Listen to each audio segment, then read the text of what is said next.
بسم اللہ الرحمن الرحیم۔ شروع اللہ کے نام سے جو بڑا مہربان نہایت رحم والا ہے۔ لقد أنزلنا إليكم كتابا فيه ذكركم أفلا تعقلون۔ بے شک ہم نے تمہاری طرف ایسی کتاب نازل فرمائی ہے جس میں تمہاری نصیحت کا سامان ہے، کیا تم عقل نہیں رکھتے؟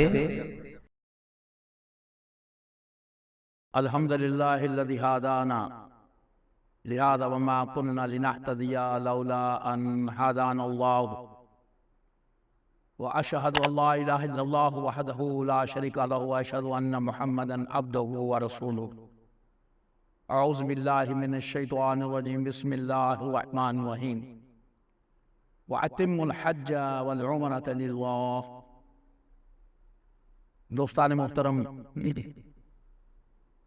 اللہ کی رحمت اور اس کا کروڑہ شکر ہے کہ اللہ کی ذات نے ہمیں امت محمدی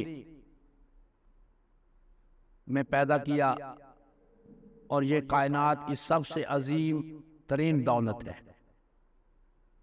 اگر ہم زندگی بھر بھی اس نعمت کا شکر ادا کرتے رہیں تو یہ شکر ادا نہیں ہو سکتا۔ میرے دوستو، حضرت عمر بن خطاب رضی اللہ تعالیٰ عنہ بیان کرتے ہیں کہ ایک دن ہم رسول اللہ صلی اللہ علیہ وسلم کی خدمت میں حاضر تھے کہ اچانک ایک شخص ہمارے سامنے نمودار ہوا۔ اس کے کپڑے انتہائی سفید اور بال انتہائی سیاہ تھے، اس پر سفر کا کوئی اثر دکھائی نہ دیتا تھا۔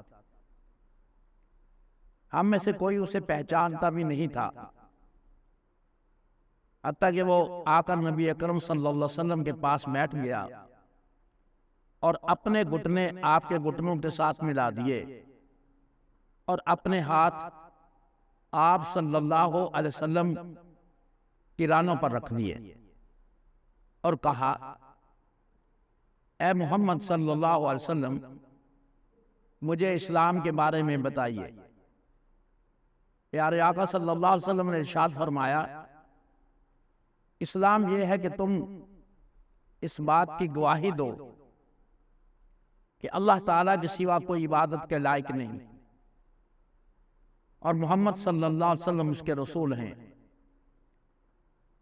نماز کا اہتمام کرو، زکوٰۃ عطا کرو، اور رمضان المبارک کے روزے رکھو، اور اگر اللہ کے گھر تک راستہ طے کرنے کی استطاعت ہو تو حج کرو۔ پھر اس نے کہا، آپ نے سچ فرمایا۔ حضرت عمر رضی اللہ تعالیٰ عنہ نے کہا کہ ہمیں اس پر بڑا تعجب ہوا کہ آپ صلی اللہ علیہ وسلم سے پوچھتا ہے اور خود ہی اس بات کی تصدیق بھی کرتا ہے۔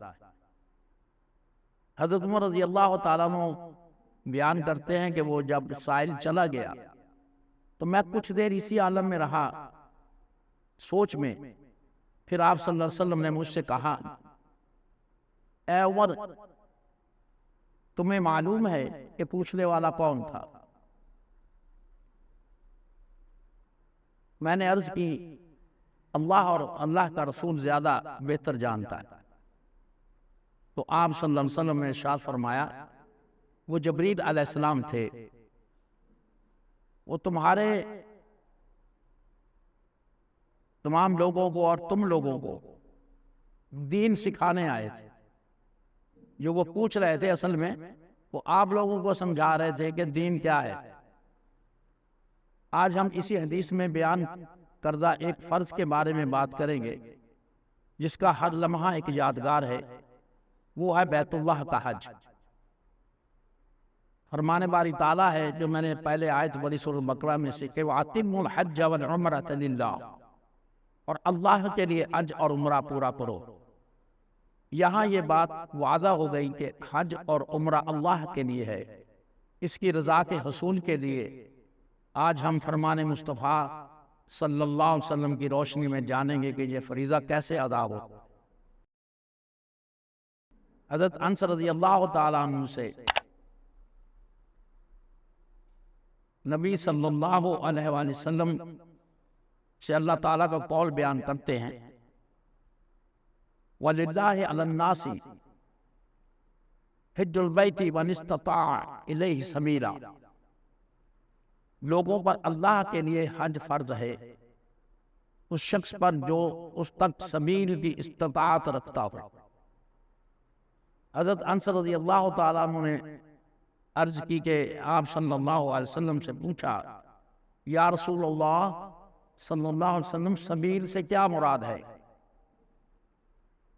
آپ صلی اللہ علیہ وسلم نے فرمایا، سواری اور راستے کا خرچہ۔ مطلب اگر ہمارے پاس بیت اللہ تک پہنچنے کے لیے سواری ہو اور تمام مناسک حج ادا کرنے کے لیے خرچہ بھی موجود ہو تو بیت اللہ کا حج ہم پر فرض ہے۔ اب آپ ایسی حدیث سنیں جو نہ صرف آپ پر یہ وعدہ کر دے گی کہ حج کتنی بار زندگی میں فرض ہے، اور آپ کو یہ بھی پتہ چلے گا کہ خداوند ذوالجلال نے اپنے حبیب صلی اللہ علیہ وآلہ وسلم کو کس مقام سے نوازا اور کیا اختیارات اللہ تعالیٰ نے عطا کیے۔ حضرت ابن عباس رضی اللہ تعالیٰ عنہ سے روایت ہے کہ رسول پاک صلی اللہ علیہ وآلہ وسلم نے ارشاد فرمایا، اے قوم، تم پر حج فرض کیا گیا ہے۔ تو حضرت اقرا بن حابس رضی اللہ تعالیٰ عنہ بولے، یا رسول اللہ صلی اللہ علیہ وسلم کیا ہر سال حج فرض ہے؟ آپ صلی اللہ علیہ وسلم خاموش رہے، آپ نے کوئی جواب نہیں دیا۔ کچھ وقفے کے بعد پیارے آقا صلی اللہ علیہ وسلم نے فرمایا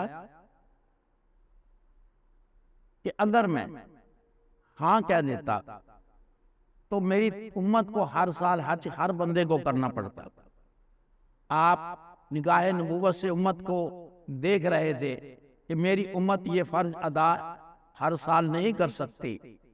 دیکھو پیارے آقا صلی اللہ علیہ وسلم نے ہمیں کہاں تک رحمت پہنچائی، کس بات پہ، کس کام پہ۔ آپ نے ہر جگہ پر اپنی امت کا خیال کیا۔ تو میرے آقا رحمت صلی اللہ علیہ وسلم جانتے تھے کہ میری امت ہر سال حج ادا نہیں کر سکتی۔ اب جو بچپن میں کئی بندے ہیں وہ چھوٹے چھوٹے بچوں کو لے جاتے ہیں، اس کے بارے میں ہے کہ اگر اس بچے نے حج ادا کیا تو نبی پاک صلی اللہ علیہ وسلم نے فرمایا کہ جب بچہ حج کرے تو اس کے لیے ایک حج ہے، جب وہ بالغ ہو جائے تو پھر وہ دوسرا حج اس کے ذمہ لازم ہے کہ وہ دوبارہ حج فرض کر سکتا ہے۔ اسی طرح جو اعرابی ہے، ایک لفظ ہے عربی، ایک لفظ ہے اعرابی۔ اعرابی کہتے ہیں جو گاؤں میں دیہاتی رہتے ہیں، عربی کہتے ہیں جو شہر میں رہتے ہیں۔ تو ان کے لیے ہے کہ اگر وہ حج کرے اور اس کے بعد وہ ہجرت کر لے، وہاں سے کسی اور جگہ پر منتقل ہو جائے، تو اس کے لیے بھی حج دوسرا لازم ہے۔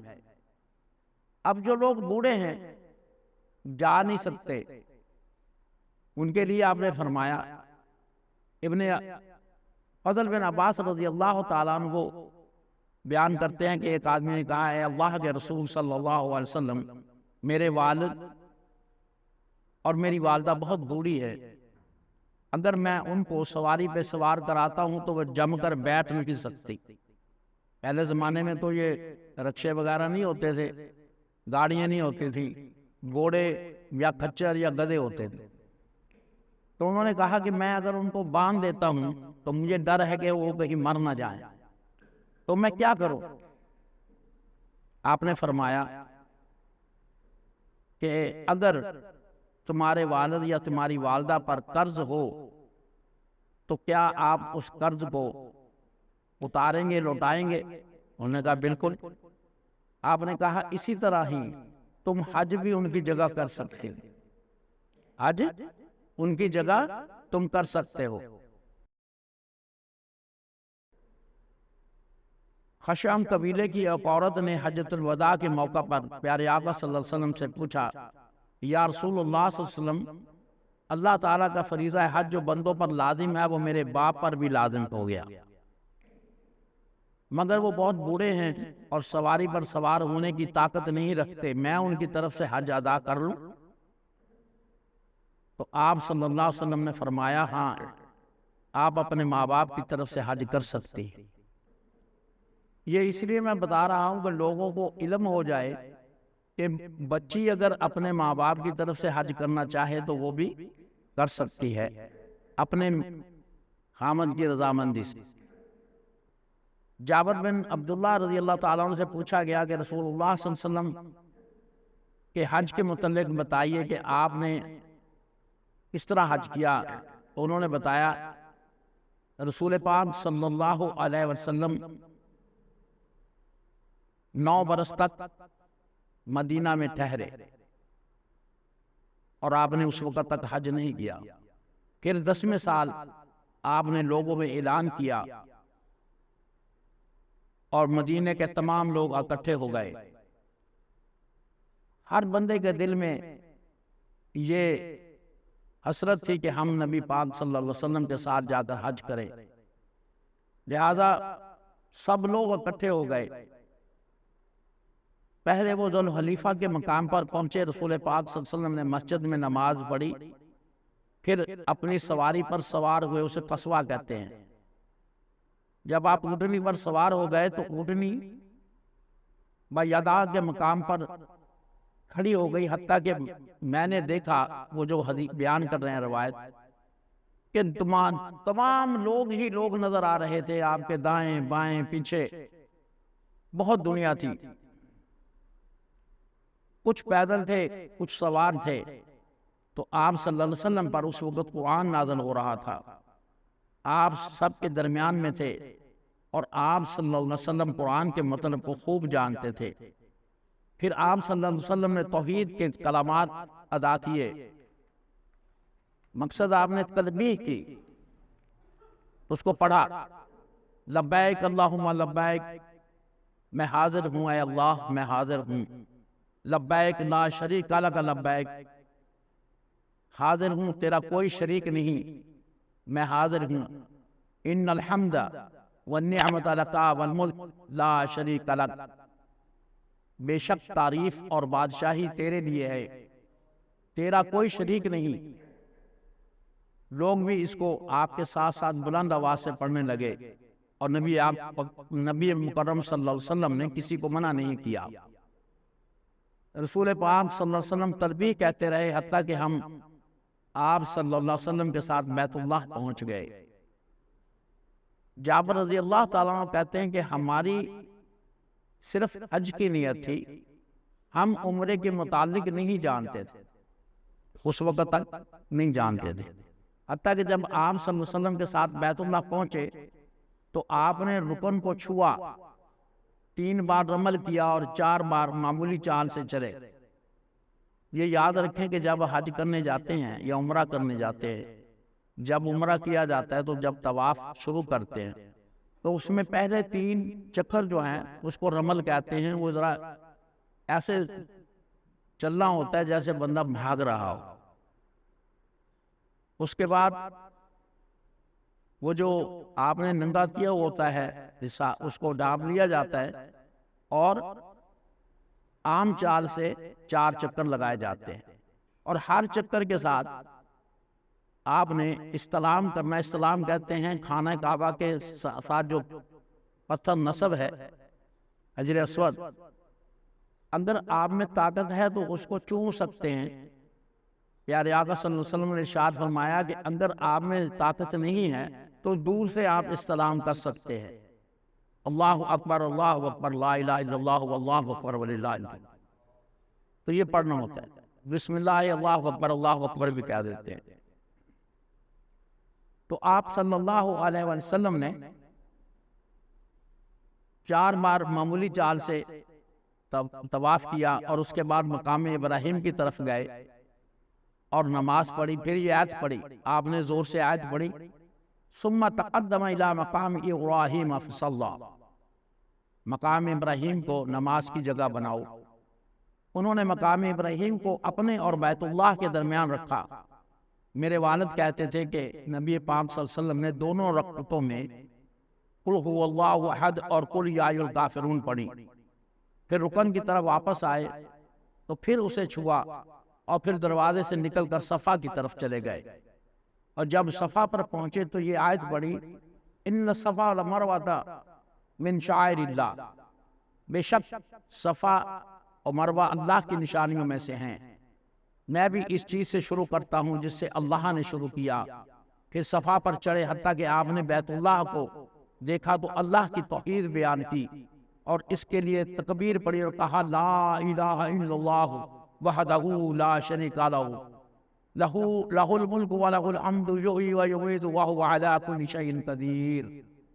اللہ کے علاوہ کوئی معبود نہیں، وہ اکیلا ہے، اس کا کوئی شریک نہیں، اسی کے لیے بادشاہی ہے، اسی کے لیے تعریف ہے، وہی زندہ کرتا ہے اور وہی مارتا ہے، وہ ہر چیز پر قادر ہے۔ اللہ کے علاوہ کوئی معبود نہیں، وہ اکیلا ہے، اور اس نے اپنا وعدہ پورا کیا اور اپنے بندے کی مدد کی۔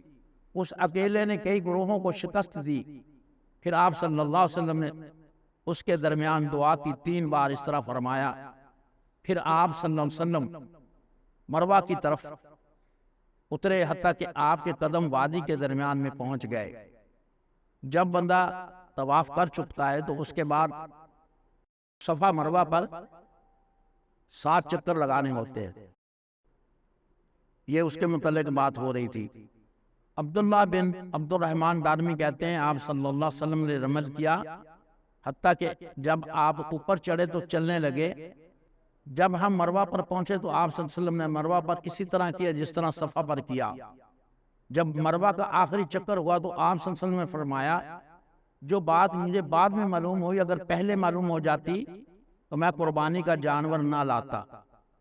اس وقت چونکہ قرآن بھی نازل ہو رہا تھا تو اس وقت ارشاد ہوا کہ اگر آپ قربانی کا جانور ساتھ لے آتے ہیں تو عمرہ جب آپ کرتے ہیں جس کے پاس قربانی کا جانور نہ ہو اسے چاہیے کہ وہ احرام کو کھول دے۔ جب اس نے 7 چکر لگا لیے تو وہ احرام کو کھول سکتا ہے۔ اگر وہ جانور ساتھ لے کے آئے، اب تو کوئی بھی نہیں لے کے جاتا کیونکہ وہ پہلا وقت تھا، تو اس وقت یہ تھا کہ جو بندہ ساتھ لے کر آتا ہے وہ پھر اپنا احرام نہیں کھول سکتا، وہ حج کے بعد ہی اپنا احرام کھولے گا۔ تو آپ صلی اللہ علیہ وسلم نے فرمایا یہ حج تمتع کا بیان ہے، جو آپ یہ سمجھ لیں کہ حج تمتع سے مراد ایسا طریقہ حج جس میں حج اور عمرہ کو الگ الگ ادا کیا جاتا ہے۔ اس صورت میں مکہ مکرمہ میں عمرہ ادا کرنے کے بعد عازم حج احرام کی حالت سے باہر آ سکتا ہے۔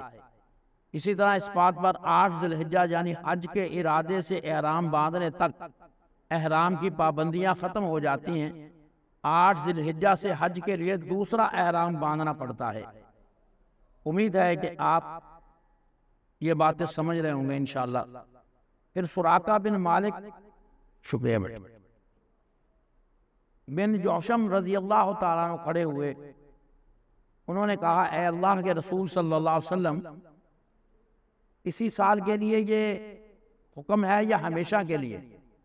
تو رسول اللہ صلی اللہ علیہ وسلم نے اپنی انگلیوں کو تشمیک دی، پھر فرمایا حج عمرہ میں داخل ہو گیا اسی سال کے لیے نہیں بلکہ ہمیشہ کے لیے ہے۔ اسی لیے جب ہم وہاں حج کرنے جاتے ہیں تو پہلے عمرہ کرنا پڑتا ہے، پہلے عمرہ کریں گے تو پھر حج بعد میں ہوگا۔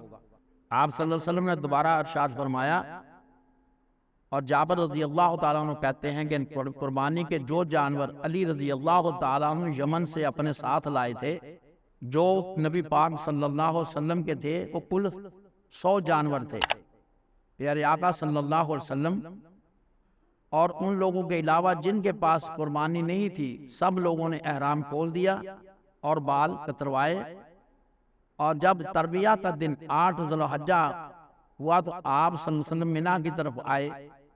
آپ نے حج کا تلبیہ کہا اور رسول اللہ صلی اللہ علیہ وسلم سوار ہوئے سواری پر ظہر اور عصر، مغرب اور عشاء اور فجر کی نماز منی میں پڑھی۔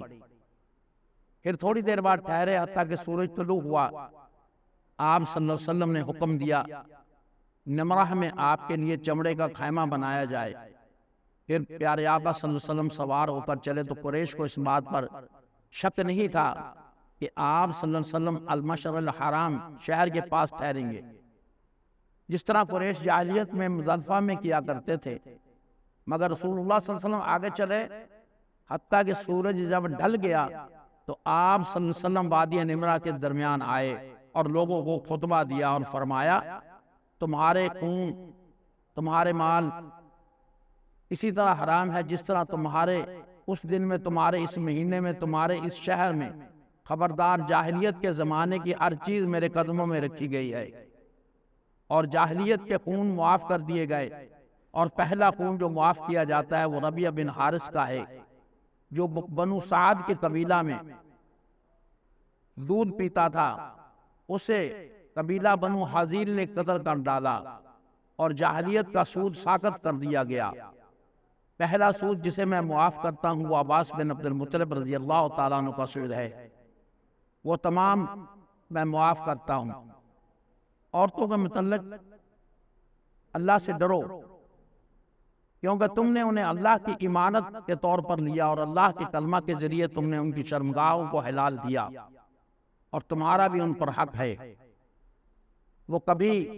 وہ بھی کسی ایسے آدمی کو جسے تم برا سمجھتے ہو تمہارے بستروں پر آنے کی اجازت نہ دیں، اور تمہارے ذمے ان کو کھلانا اور انہیں اچھے طریقے سے پلانا، اور تم لوگوں سے میرے متعلق پوچھا جائے گا تو تم کیا کہو؟ لوگوں نے کہا ہم گواہی دیں گے کہ آپ صلی اللہ علیہ وسلم نے وہ پیغام ہمارے تک پہنچا دیا۔ اے اللہ، نبی صلی اللہ علیہ وسلم نے اپنی انگلی شہادت کے اوپر اٹھائی اور کہا کہ اے اللہ تو گواہ ہو جا، اے اللہ تو گواہ ہو جا۔ اور اس کے بعد بلال رضی اللہ تعالیٰ عنہ نے ایک ہی اذان اور اقامت کہی اور آپ نے ظہر کی نماز ادا کی۔ انہوں نے تکبیر کہی تو انہوں نے عصر کی نماز پھر پڑھی، مطلب کہ اذان ایک ہی ہوئی، تکبیر جو ہے وہ 2 دفعہ، پہلے ظہر کے لیے پھر عصر کے لیے۔ دونوں نمازوں کے درمیان کچھ نہیں پڑا۔ آپ صلی اللہ علیہ وسلم نے سوار ہو کر وقوف کیا اور پھر قبلہ کی طرف متوجہ ہو کر برابر کھڑے رہے، حتیٰ کہ سورج غروب ہو گیا اور زردی جاتی رہی۔ جب آفتاب کے کنارے سورج غروب ہونے والا ہو گیا تو آپ صلی اللہ علیہ وسلم نے اپنے پیچھے اسامہ رضی اللہ تعالیٰ عنہ کو بٹھا کر روانہ ہو گئے اور مزدلفہ کے مقام پر پہنچے۔ آپ صلی اللہ علیہ وسلم نے مغرب و عشاء کی نماز 1 اذان اور 2 اقامتوں سے پڑھی، پھر آپ صلی اللہ علیہ وسلم وہاں لیٹ گئے حتیٰ کہ جب فجر طلوع ہوئی، اور آپ صلی اللہ علیہ وسلم نے فجر کی نماز 1 اذان اور 1 اقامت سے پڑھی۔ پھر آپ المشعر الحرام میں وقوف کیا اور قبلہ کی طرف منہ کر کے اللہ سے دعا کی اور اس کی بڑائی بیان کی اور اس کی تحلیل کی اور اس کی توحید بیان کی، حتیٰ کہ خوب روشنی ہو گئی۔ پھر جیسے ہی سورج طلوع ہونے سے پہلے ہی وہ چل دیا، حتیٰ کہ آپ صلی اللہ علیہ وسلم اس جمرہ تک پہنچے۔ جمرہ کہتے ہیں شیطان کو، جہاں کنکریاں ماری جاتی ہیں، وہاں آپ نے 7 کنکریاں ماری، ہر کنکری کے ساتھ تکبیر کہی، پھر بدن بادی سے کنکری ماری، پھر قربانی کی جگہ پر گئے اور 63 قربانی انہوں نے ذبح کی۔ جو باقی رہ گئی وہ آپ صلی اللہ علیہ وسلم نے حضرت علی رضی اللہ تعالیٰ عنہ کو دے دی، اور آپ رضی اللہ تعالیٰ عنہ نے وہ قربانیاں اپنے ہاتھ سے کی۔ اس کے بعد نبی صلی اللہ علیہ وسلم نے حکم دیا کہ جو بھی قربانی کی گئی ہے ان میں سے تھوڑا تھوڑا گوشت کا ٹکڑا لے کر اس کو پکایا جائے۔ پھر تمام لوگوں نے وہ گوشت کھایا بھی اور شوربہ بھی پیا۔ جبکہ زمانہ جاہلیت میں وہ گوشت نہیں کھایا جاتا تھا، تو آپ صلی اللہ علیہ وآلہ وسلم نے اس کے بعد زمزم پر کھڑے ہو کر اور آپ نے پانی پیا۔ نبی پاک صلی اللہ علیہ وسلم کا یہ جو سفر ہے یہ ایک لمحہ یادگار ہے۔ جو لوگ حج کر کے آئے ہیں یا حج عمرہ کر کے آئے ہیں ان کو یہ سارا معلوم ہے کہ کس طرح یہ رکن ادا کیے جاتے ہیں۔ ایک نہایت محبت برا حج کا رکن استلام ہے، جو میں نے پہلے بھی لفظ استعمال کیا، جسے ہم حجر اسود کا بوسہ لینا کہتے ہیں۔ حضرت ابو سعید خدری رحمۃ اللہ رضی اللہ تعالیٰ عنہ فرماتے ہیں کہ حضرت عمر رضی اللہ تعالیٰ عنہ کے ہمراہ جب ہم حج کے لیے گئے، اس وقت آپ امیر المومنین تھے، تو آپ حجر اسود سے کے سامنے کھڑے ہو کر مخاطب کیا آپ نے کہ میں جانتا ہوں کہ تو ایک پتھر ہے، تو نہ تو نقصان دے سکتا ہے نہ مجھے فائدہ دے سکتا ہے، لیکن چونکہ میرے محبوب صلی اللہ علیہ وسلم نے تیرا بوسہ لیا تھا اس لیے میں تیرا بوسہ لے رہا ہوں۔ حضرت علی رضی اللہ تعالیٰ عنہ سے اس حجر اسود کے بارے میں پوچھا گیا تو حضرت علی رضی اللہ تعالیٰ نے فرمایا کہ میں اس بات کی گواہی دیتا ہوں کہ میں نے رسول اللہ صلی اللہ علیہ وسلم سے یہ بات سنی ہے کہ حجر اسود کے وہ قیامت کے دن لایا جائے گا، یہ بڑی فصیح و بلیغ آواز میں ان لوگوں کے لیے گواہی دے گا جنہوں نے توحید کے ساتھ اس کا احترام کیا۔ احترام کہتے ہیں چومنے کو، بوسہ دینے کو، اور دور سے بھی آپ اشارے سے بھی کر سکتے ہیں۔ تو میرے پیارے آقا صلی اللہ علیہ وسلم نے جو جو کام کیے، جو آپ نے عمل کیا، صحابہ کرام اس کو اسی طرح ہی سمجھتے تھے کہ جس طرح فرض ادا کیا جاتا ہے۔ آج ہم سنت اور فرض کے چکر میں پڑے رہتے ہیں، ہم کہتے ہیں یار کوئی ضرورت نہیں ہے، سنت ہے کوئی نہیں، خیر ہے، نہیں، جو محبت ہے آقا صلی اللہ علیہ وآلہ وسلم سے، اس محبت کو دیکھتے ہوئے آپ کے عمل کو کرنا بہت ضروری ہے۔ دوسرا آخری بات میں آپ کو یہ سمجھانا چاہتا ہوں اس تقریر سے علاوہ کہ ان دنوں میں تکبیر تشریق کہی جاتی ہے، 9 ذی الحجہ کی صبح کو شروع ہوتی ہے ہر فرض نماز کے بعد۔ یہ آپ نے بڑے غور رکھنا ہے، اگر امام سلام پھیرنے کے بعد بھول بھی جاتا ہے تو آپ لوگوں نے خود پڑھنا شروع کرنا ہے، اللہ اکبر لا الہ الا اللہ واللہ اکبر واللہ اکبر الا اللہ، تو وہ آپ نے تکبیر پڑھنی کم سے کم 3 دفعہ پڑھنی چاہیے ہر فرض نماز کے بعد۔ 9 ذی الحجہ کی صبح کو شروع ہوتی ہے اور 13 ذی الحجہ کی عصر تک وہ تکبیرات کہنی پڑتی ہے۔ میں نے آپ کو اسی لیے بتایا کہ آپ یاد رکھیں، اگر میں بھول بھی جاؤں تو آپ لوگ اس کو ادا کریں، پھر میں بھی یاد کر لوں گا، میں بھی پڑھنے لگ جاؤں گا۔ اور میرے دوستو، اللہ تعالیٰ سے دعا ہے کہ اللہ پاک ہمیں اپنے محبوب صلی اللہ علیہ وسلم کے طریقے پر چلنے کی توفیق عطا فرمائے۔ وما علینا الا البلاغ۔